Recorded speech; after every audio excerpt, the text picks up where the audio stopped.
Hello and welcome to the next webinar of Succeed. And today's webinar is slightly different. I will do it a little bit more interactive, still prototyping the way of how we will succeed with our webinars and things going forward. So the topic of today is all about how to succeed in a matrix organization. And that's what we will talk about. My name is Jens Heitland. I'm the founder or one of the founders of Succeed. And what we decided is starting with engagement and starting with free content as a part of developing the platform. I have extensive experience in leadership. I have been leading teams around the world in different countries, in different sizes, in different organizations, from very small to very, very large. The biggest company I've worked in was 500,000 employees. So that gives a little bit perspective. I have a podcast. If you want to know more about myself, go to jensheitland.com. You're welcome to sign up to my newsletter, whatever. It's all about innovation, and Succeed is part of this innovation ecosystem. Yes, and then if you have question to anything I'm talking about today or anything Succeed is doing, you are welcome to contact us. Succeed@heitlandinnovation.com, or go to the webpage of Succeed and you will find a contact form as well. So succeed@heitlandinnovation.com. Another opportunity is, of course, using the chat function inside of the live stream. I will not answer all questions today because we will focus on recording as well the educational content with this live stream. So we will do a Q&A again on Wednesday next week. That's 26th of October at 8 p.m. Amsterdam time, 2 p.m. New York time, or 11 a.m. Los Angeles time. Just to give you an overview of that. But let's get into the webinar. So it's all about matrix organization. 3 points. Let me see how I can share my screen, then you see what I'm seeing. Yes, still need to remove the watch here. Here we are. So what is a matrix organization, just to get us grounded and really understanding of what I'm talking about? Because what I learned through a couple of conversations in the last days, not everyone understands matrix organizations. Then leading in a matrix organization, how you can do this, how you set yourself up for success, and then how do you manage stakeholders in a matrix organization, which is part of leadership because you kind of manage the community through that. So that's what we will talk about, and we straight go into the first topic. What is a matrix organization? So a matrix organization, I'm using a very simplified version of that, and I will do that in a visual way. So a matrix organization is based on an organizational chart. So let's use an organizational chart of a production company. And it doesn't matter which production, let's say they're producing whatever, washing machines. Doesn't matter, it's just for us to understand the complexity of matrix organization, how that works. So there's a CEO, someone who is responsible for the whole organization, and then you have an executive leadership team. So we have a production manager, we have a finance manager, we have a commercial manager, we have a digital manager, we have an HR manager. And there are, of course, plenty of other opportunities which you can have in the executive leadership team. This is, as said, an example. And then if we look into the core of this organization, remember again, it's a production company. We have different functions or different basically jobs inside of the production area. And that's the core business of this company. It's producing, let's say, washing machines.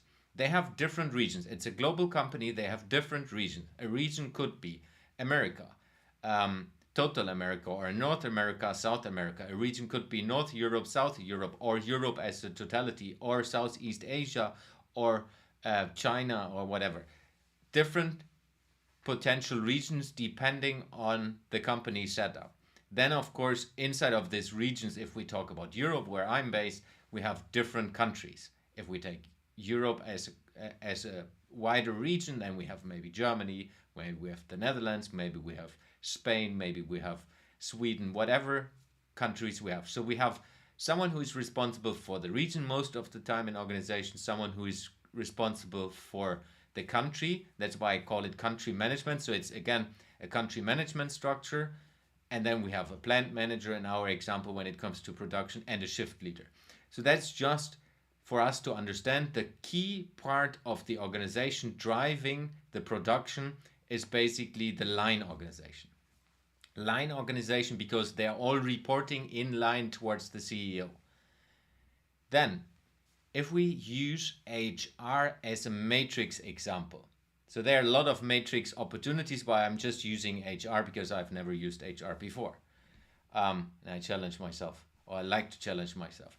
Often what we have an HR regional manager, and then we go deeper as an HR country manager, similar to the left side. Then we have HR business partners, and then we have HR admin. The different thing here is, as you can see, the green part is not reporting to the regional management. This part is reporting straight away to the HR functions and to the global CEO. So this is kind of a matrix setup where you have a person that is working in HR, let's say the country manager, who has a regional manager above and an HR chief executive or an executive HR, and a dotted line, that's what often used in organization, to the country management team. So this HR country manager is not reporting into the production, which is the core business, it's reporting into the HR function. And that's often the case for HR and as well for a lot of other things. Digital could be the same setup, sometimes commercial could be the setup, purchasing could be a setup like this. So that's basically a matrix organization where you have a support function, which is HR in our case, and they're supporting the core business through HR services. And then you have an HR business partner. If we go to the next level, that HR business partner is then helping the plant management and the shift leader in different HR topics. And of course, if you then have an HR admin function or an HR admin person, that might be helping all three levels of the country management. So if they're situated in the country, they help the country management on HR topics, and that can be salaries, that can be any other additional contract things. And then the same with the plant management and the shift leader. So this is a base setting of a matrix organization. I wanted to make this very clear before we go into the discussion on how you lead in a matrix organization. So remember, when we talk about leading, you're in the green part. Excuse me. So when we're leading, it's all about leading inside of the green part, but of course with the focus on servicing the gray part, which is the production. Leading or lead in a matrix organization. Leading in a matrix organization, yeah. Typos are still welcome if you are in a startup. So, matrix, number one, utmost important as a leader in a matrix. So let's zoom in a little bit. If we take the green box, which is the country HR for this production company, you are matrix. Your sole purpose is supporting the business. That means supporting the plant organization, supporting the country organization that is the production arm of that company. A lot of times, and I see it over and over and over again, that support functions understand themselves as the most important thing in an organization. For me, this is not the case, which means you as a leader need to start enabling everyone in your team.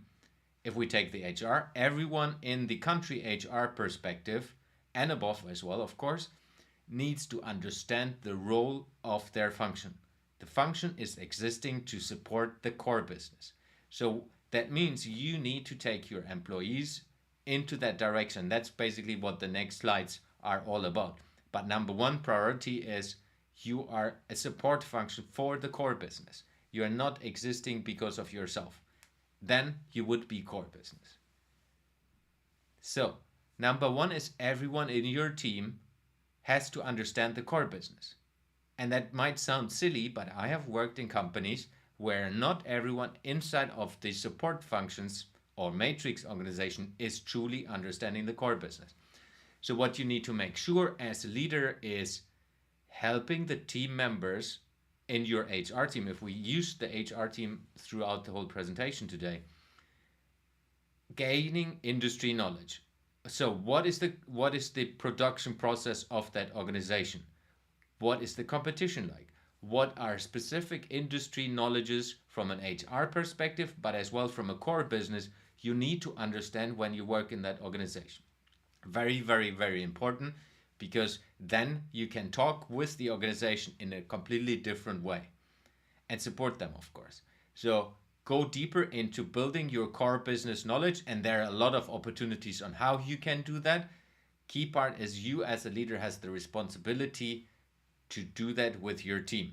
You can engage with the team, have exchange program with the core business, where the core business or someone from the core business goes into HR, or you or someone of your team members goes into the core business. You can have whatever front weeks, like it is sometimes called in retail, where you work in a retail store or work in the plant when there's like very busy construction, not construction, production schedules, where you have a very, very large order and people need help.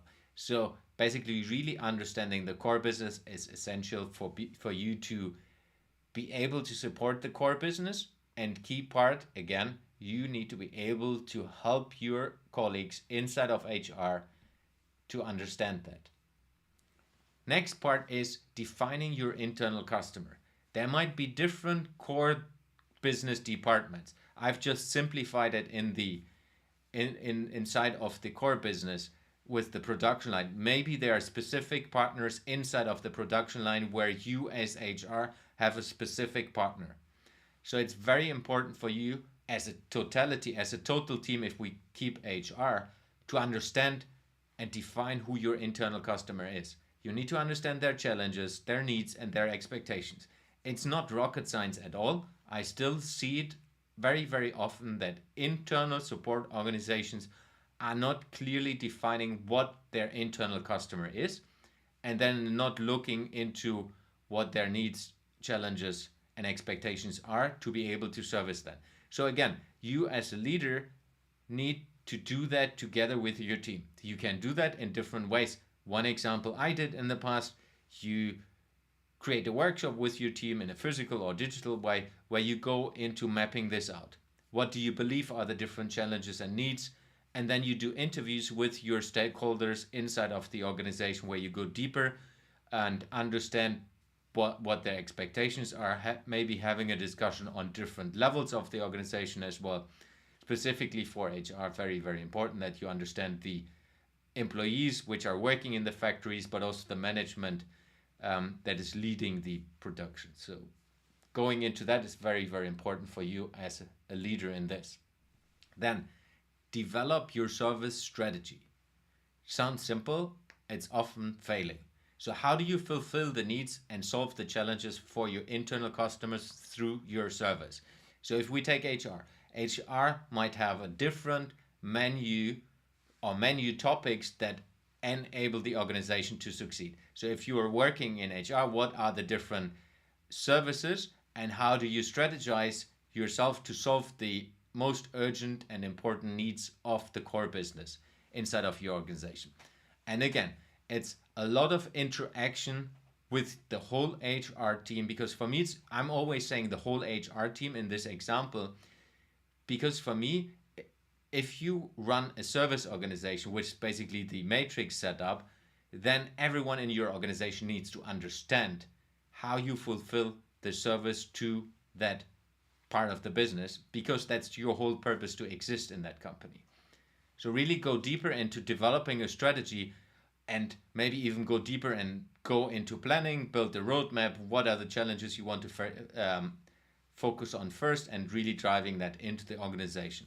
We go deeper into a couple of examples later. And then build your customer service GPS. I'm a big fan of GPS. Whenever you have heard me speaking somewhere, I'm mentioning that quite a lot, because a lot of organizations in this world are still driving without numbers. So for this as an example, you need to measure your service. So what service are you providing? Let's say HR might be you are helping to hire new people. What are the KPIs you can measure?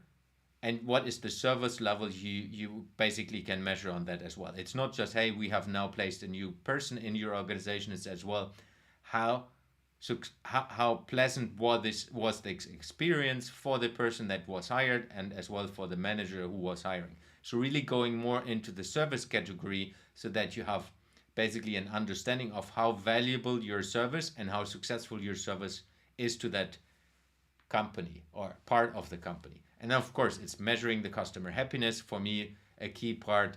And then the impact. That's another KPI I always put into a GPS. It's not just the service level, as well what impact you, in this example HR, can make for the core business. How can you drive production capacity with the service of HR? If you're capable of having this in a measurement, then you have as well possibilities to discuss things. Let's say if you need headcount, if you need to do other things in the organization where you need budget, or you want to support the organization in a different way, and then you have a clear understanding of all of that. So build your customer service GPS. And again, not you as the leader, you and your team. Everyone inside of the HR example organization in a matrix organization needs to understand the different KPIs, needs to understand how they on an individual level, and that goes back to the last webinar where we looked into leading others in the role description, where everyone is contributing to the key leading KPIs of your service organization. And then, very important, create transparency. Communicate regularly with your stakeholders. All super basics, I understand that. I have seen it and I see it on a daily basis. Not everyone is doing that. So show what works, show what doesn't work. Often in specific, very, very large corporates, the challenge is that you are not transparent because you're hiding things, because maybe you're not performing, maybe there's a reason for anything. If you're transparent, it's way easier because they understand of where you are in your journey. And it doesn't matter if you're 20 years in the company or 5 months or 3 months or 1 month in the company. 100% transparency always wins. And if you lead your team members, very important in this again, in the way that they are 100% transparent towards the service organization or towards the core business as a service organization, they will understand that you do your best. Because we work in a complex world. When you work with large organization, within large organization, then you need to be transparent and you need to enable people to understand where you are, and then they will see that maybe there's a challenge which you can't solve that fast as you would like to because of certain reasons. And if you are 100% transparent, they will understand that, and then they will try to find another solution, or they will try to help you to fix their problems. So another part, and I think that's the last part, is onboard every new team member. So if you do this and develop all of these things with your team, which I highly recommend as a leader, you have to onboard every new team member and give them the big picture. Everyone needs to understand, and you need to run them through basically the strategy, the service model, the GPS, the mindset that is required to service the core business in the best possible way. So matrix organization is a different complexity than just leading a small team in a line organization, because there are different, let's say, different complex streams, and as well different political situation where you as a leader are dragged in. If you're transparent and if you onboard your team members directly, then you will help them in the best possible way. Managing stakeholders in a matrix organization. So let me just change a small thing here. We'll go like this, and I will try to change this. No, let's see here. So I will now try to do, yes, so we have this here. So I've prepared a little mapping. So we have imaginary roles in here. So if we look into stakeholder mapping, and it's super basic, I understand that, but for me it's important that you see how how important these small things are when you go into organizations and dive deeper into a matrix. So we have the green ones are the commercial functions. So we have a commercial manager, you have a marketing manager, you have a sales manager. I just mapped that out so we save a little bit of time. Then you have the country manager, the regional manager, the plant manager, and the shift leader. So this is the core part. Then you have the CFO, maybe a controller. Then you have a procurement manager. Then you have a purchaser. Then you have the CIO, which is the then we have the head of digital and maybe help desk manager. And then of course in your line organization, which is like the HR piece, you have your chief HR and HR regional manager and what have we. So if we just start in mapping things out, I always start from yourself, you and your team. And remember, going back into HR, now you are the country HR manager inside of this production company. What are key stakeholders? And of course, right now we are basically doing just an exercise where I try to help you to understand how I would do that, but it helps you to get the understanding of it. So of course, we take first and foremost the core business and say, okay, yeah, these are different stakeholders that are all, and again, do this with your team where you move all the stakeholders around and say, these are the important stakeholders we have, and we just map them out. So basically what I did as a preparation, then we have HR, which are important stakeholders, we move them here as well. Then we have the digital organization, which is an enabling function for whatever you do, and then we move the others into the picture as well. Let me see how this works here on a small screen. So we basically have now mapped out super basic stakeholder management or mapping, not management, where we go into having an understanding of what are the different people and that are connected to you and important. You are in service of the organization. So let me see if you can see that properly. Yeah, should work. So we have you and your team in the middle. That's the gray dot. And then you have a lot of stakeholders that are somehow helping you to succeed in what you're doing or important are to be serviced. So if we say the shift leader, for example, they are to be serviced. Now, the next step, what you will do is looking into where are they? That means we're zooming out a little. So right now it's kind of a random selection and different colors because I just mapped the teams out. What I always do with teams when you look into this, you look into, okay, how close are they to you right now? So let's say maybe the shift leader is very close because you have worked with him last week and he's very much in favor of what you're doing. Maybe the sales manager is as well fairly close, but the marketing manager is far away from where you are. Or the commercial manager is kind of in between.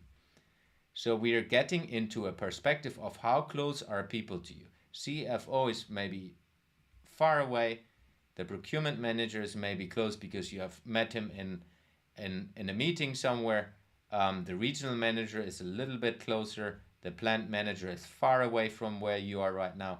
The country manager is even closer than the plant manager. Hopefully your HR manager, direct manager is close, and then the chief HR is maybe somewhere as well. So it's basically what I'm doing is mapping out how close are they to you right now. There's not the importance of people, it's more about how are you connected to the people. So this gives you now a little bit of a heat map. So you understand there are a couple of people that are closer to you than others. And then next level is what we do. We look into how important are they for you. So maybe the sales manager is very close to you because you have been with him in a leadership training, but it's not relevant directly right now to be able to service the core business. So it's good to have him close because my idea is always bring people closer to you as a team. So really drag everyone into the middle. So what you can now strategize in saying, okay, our main service is the shift leader, but the plant manager is far away. So we need to find a strategy to bring the plant manager closer to you. And that means you basically then use this as a strategizing opportunity. First you map out, second you put the distance, and then you look into what are my priorities. So let's just bring a little red dot in here like this and just make it red. So we just say, okay, these are the important people we need to kind of get closer. So let's say you have defined with your team again the plant manager, maybe even your chief HR, who is supposed to be close but is a little bit further away. You kind of need to get him on board for a couple of strategic decisions. Maybe the purchaser, because you need to work a lot with new contracts or whatever, should be closer as well. So you basically prioritize which are in short term and long term. Basically, you would prioritize all of the people on the map. And important, look, what I'm doing is not doing departments, looking at people. So what I would be doing, I would not just write shift leader, I would write the name of the shift leader, but because it's an imaginary case here, it doesn't work like this. So you basically say, okay, the red dots are the ones which we need to do first. Then you look into, okay, how do I get the plant manager closer? Which means you need to analyze your stakeholders even deeper. How do you do that? So you go deeper and look into, okay, what relations, what are the challenges, what are the needs of the plant manager? They might be completely different than the shift leader. Does the plant manager understand what your service is? So there might be a lot of reasons why he or she is far away from where you are right now, and where you want to be. So you need to understand of how do you get the plant manager closer. Sometimes it's just as simple as booking a meeting. Having this person closer to you by understanding of what you're doing, who you are, and getting them basically into your ecosystem. Excuse me. Or maybe the shift leader is very, very close to that plant manager. Let's just draw a not so nice line, but you will get it. Maybe they're kind of close, so you could use the shift leader and getting him closer. So the shift leader could be an opportunity for you to say, okay, let's make it maybe red again, where you say the shift leader is very, very well connected to the plant manager. They have a personal relationship. They're going out to playing football or tennis or whatever they are doing.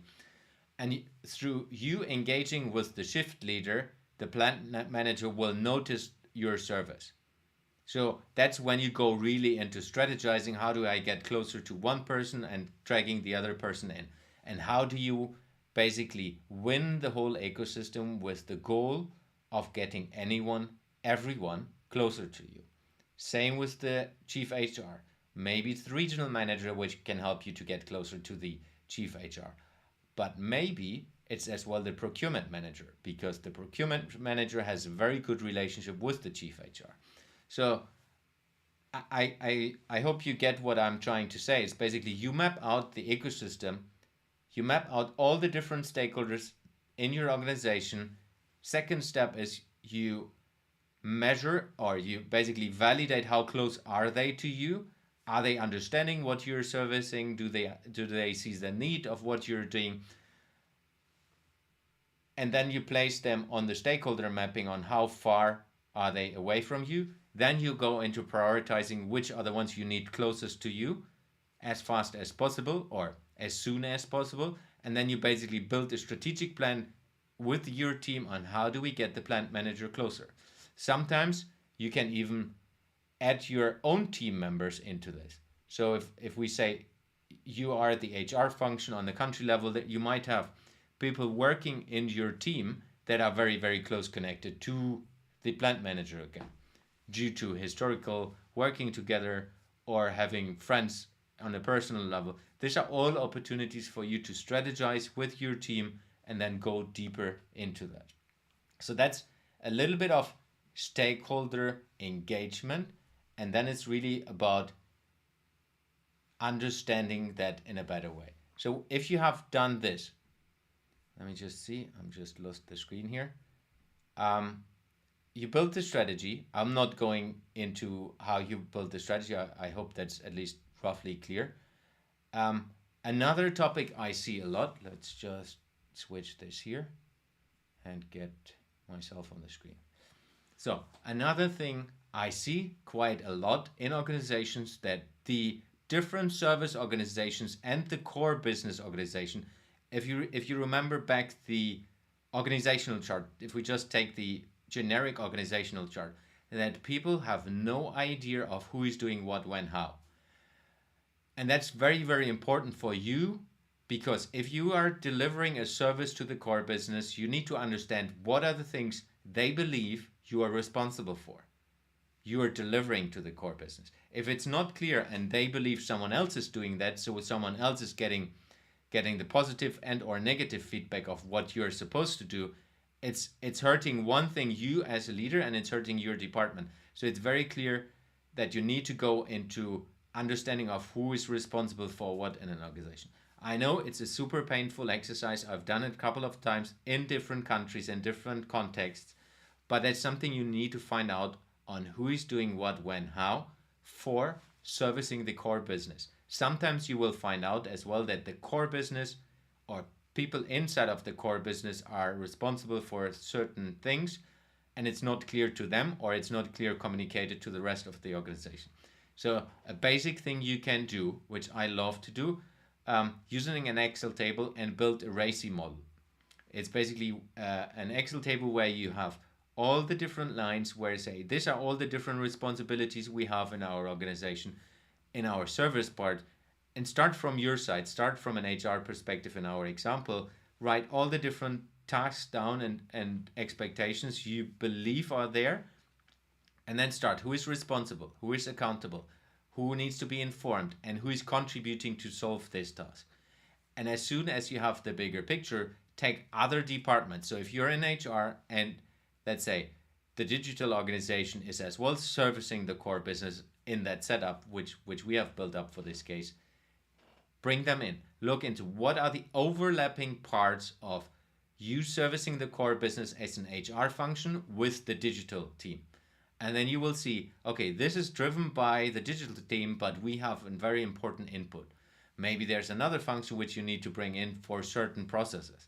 So really going deeper into understanding of who is responsible for what and making it transparent. Again, like I mentioned before, transparency is king and will help you in driving this forward. So that's basically what I've prepared for today. Let me just try to show the last slide here. Not this one. Let's see. I do have it. Coming now. Yes.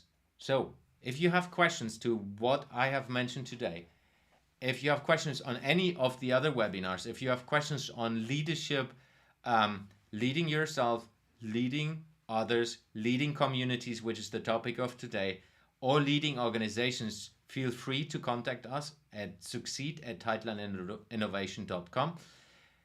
Wherever you see this, you're welcome to comment on all social media. We try to drag all of these things into the Q&As, and the Q&A will be again live on 26th of October, 8 p.m. Amsterdam time, 2 p.m. New York time, 11 a.m. Los Angeles time. And we would be happy to get a couple of questions which we can answer, because it's always helpful for us to get a lot of questions. That's it for today. It was a pleasure to have you either live or see that later in the recording. Please, wherever you see this, let me know if you see this live. Just type in the comments, I've seen it live, or type wherever you see that I've seen the recording. Would love to get feedback on that as well. And yes, that's it. I wish you a very, very happy weekend, because it's Saturday, and hope to see you next week, where we go into leading organizations. Next Saturday, 6 p.m. And of course the Q&A next Wednesday. Thank you very much for today, and see you next week.